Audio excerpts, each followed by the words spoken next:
SWASH is a really incredibly important part of the work that ACON does in LGBTIQ health. In partnership with you, our communities, but also researchers from the University of Sydney, we collect important and unique data about the health of lesbian, bisexual, trans and queer women in Sydney.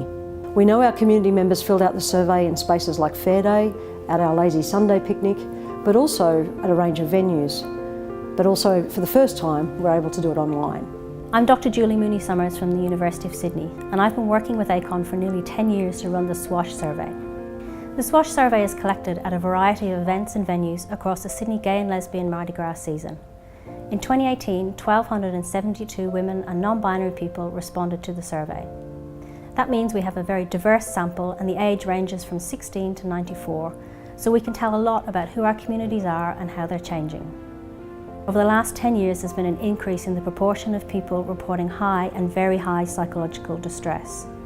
It's much higher than we see in women in the general population in New South Wales.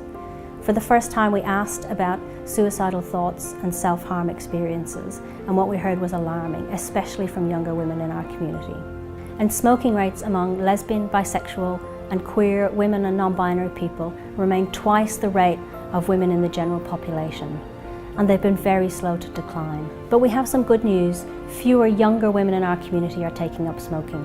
But we still have work to do, and we really need to support women and non-binary people to quit. The majority of people told us that they'd had sex with a woman in the last 6 months, and most of those, it was with one partner. 1 in 5 people said they'd had sex with a man, and a lot of that sex was without a condom. But only 17% of people said that they'd had an STI screen in the last 6 months. In general, screening was lower than we'd like to see.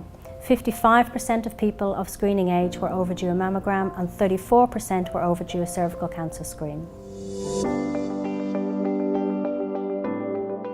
In terms of programs and services, we've used the data to inform campaigns like Smoke Free Still Fierce, our award-winning Inner Circle cervical screening campaign, which also helped us establish a checkout service which we operate for cervical screening in partnership with New South Wales Family Planning. We're making a copy of the report available on the ACON website, but we'll also be sharing some key statistics from SWASH on our Facebook page over the next few weeks. That's part of our commitment to report back to you, our community, but also to highlight some of the findings from the 2018 survey for the broader people who might be interested in the health of our communities.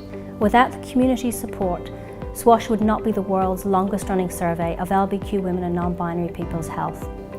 Over the next few years, we want to have an increased focus on trying to improve the mental health of our communities, reducing smoking rates, improving cancer screening participation, amongst other things. So finally, I just want to say thank you again to everyone who participated in SWASH 2018. We hope that you take a moment to look at the report and also to share the Facebook information that we'll be providing in the next few weeks. But also importantly, we hope to see you early next year to fill out SWASH 2020. Thanks.